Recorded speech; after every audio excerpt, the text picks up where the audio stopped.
Hello दोस्तों, स्वागत है आपका मेरे YouTube channel let's study with Poonam में, जिसमें हम जीके जीएस से रिलेटेड टॉपिक के बारे में चर्चा करते हैं और आपके लिए नए नए विषयों को खोज कर लाते हैं।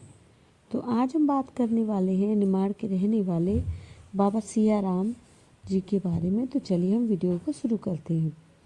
निमाड़ के रहने वाले बाबा सियाराम एक प्रसिद्ध और पूजनीय आध्यात्मिक गुरु थे। उन्होंने बुधवार को मोक्षदा एकादशी 11 दिसंबर 2024 को अपना शरीर त्याग दिया। वे 109 साल तक जीवित रहे। उनकी शिक्षाओं में दूसरों की सेवा, विनम्रता, सादगी पर बहुत जोर दिया जाता था। आज हम आपको सियाराम बाबा की कुछ 10 महत्वपूर्ण बातों के बारे में बताएंगे।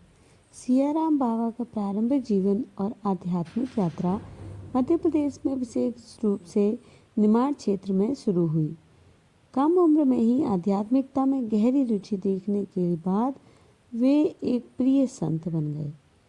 वे नर्मदा नदी से बहुत जुड़े हुए थे, जो हिंदू धर्म में पूजनीय है। बाबा सियाराम भगवान शिव को भी बहुत अधिक मानते थे, उन्हें सबसे पवित्र मानते थे। नर्मदा के तट पर उन्होंने आत्मज्ञान और दिशा की तलाश में कई घंटों तक ध्यान किया। सियाराम बाबा की शिक्षाओं में करुणा, प्रेम और निस्वार्थ सेवा के मूल पर बहुत जोर दिया गया। उन्होंने अपने अनुयायियों से प्रकृति और ईश्वर के साथ घनिष्ठ संबंध विकसित करने का आग्रह किया, क्योंकि उनका मानना था कि सब कुछ आपस में जुड़ा हुआ है। बाबा सियाराम ने निमाड़ आश्रम की स्थापना की, जो एक आध्यात्मिक आश्रय स्थल था, जो गरीबों को भोजन, आश्रय और शिक्षा प्रदान करता था। उन्होंने अपना जीवन जरूरतमंद लोगों के जीवन को बेहतर बनाने के लिए समर्पित कर दिया, क्योंकि वे एक मजबूत मानवतावादी थे। एक चमत्कारी बात यह है कि बाबा सियाराम बिना माचिस जलाए अपने हाथ से दिया जलाने में सक्षम थे। 12 वर्षों तक श्री सियाराम बाबा ने मौन रहने की प्रतिज्ञा की थी। बाबा की उत्पत्ति के बारे में कोई नहीं जानता। लोग अब बाबा को सियाराम बाबा के नाम से पुकारते हैं, क्योंकि उन्होंने अपना मौन व्रत तोड़ा और पहला शब्द सियाराम ही बोला। बाबा सियाराम प्रतिदिन 21 घंटे रामायण का पाठ करते थे। बिना चश्मे के वे रामायण पढ़ने में सक्षम थे। संत सियाराम बाबा हमेशा मौसम की परवाह किए बिना लंगोटी में रहते थे, और चाहे ठंड हो या बारिश हो, चिलचिलाती धूप हो, गांव वालों के मुताबिक उन्होंने बाबा को कभी भी वेशभूषा में नहीं देखा। भक्तों के मुताबिक बाबा ने 10 साल तक तपस्या की। बाबा आश्रम में आने वाले भक्तों से सिर्फ 10 रुपए लेते थे।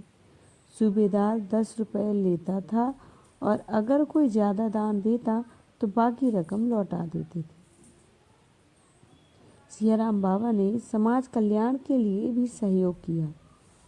मीडिया रिपोर्ट्स के मुताबिक बाबा ने नर्मदा घाट के जीर्णोद्धार और रेन शेल्टर शेड बनाने में 2,57,00,000 रुपए दिए।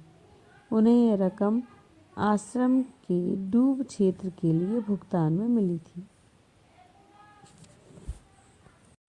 सेवादार आत्माराम बिरला ने बताया कि संत सियाराम बाबा मूलतः गुजरात के काठियावाड़ क्षेत्र के निवासी थे। उन्होंने 17 वर्ष की आयु में घर त्याग कर वैराग्य का मार्ग अपना लिया था। 22 वर्ष की आयु में वे तेली भटियान आए और मौन धारण कर लिया। बाबा नियमित रूप से रामायण का पाठ किया करते थे। खरगोन के तेली भटियान ग्राम में नर्मदा नदी के किनारे अंतिम संस्कार बाबा जी का किया गया। करीब 3 लाख से ज़्यादा लोगों ने बाबा की अंतिम विदाई में हिस्सा लिया। इस वीडियो में हमने मध्य प्रदेश के एक महत्वपूर्ण संत सियाराम बाबा के बारे में कुछ महत्वपूर्ण तथ्यों को जाना है। यदि आपको हमारा वीडियो पसंद आए तो चैनल को लाइक, शेयर और सब्सक्राइब जरूर करें। धन्यवाद दोस्तों।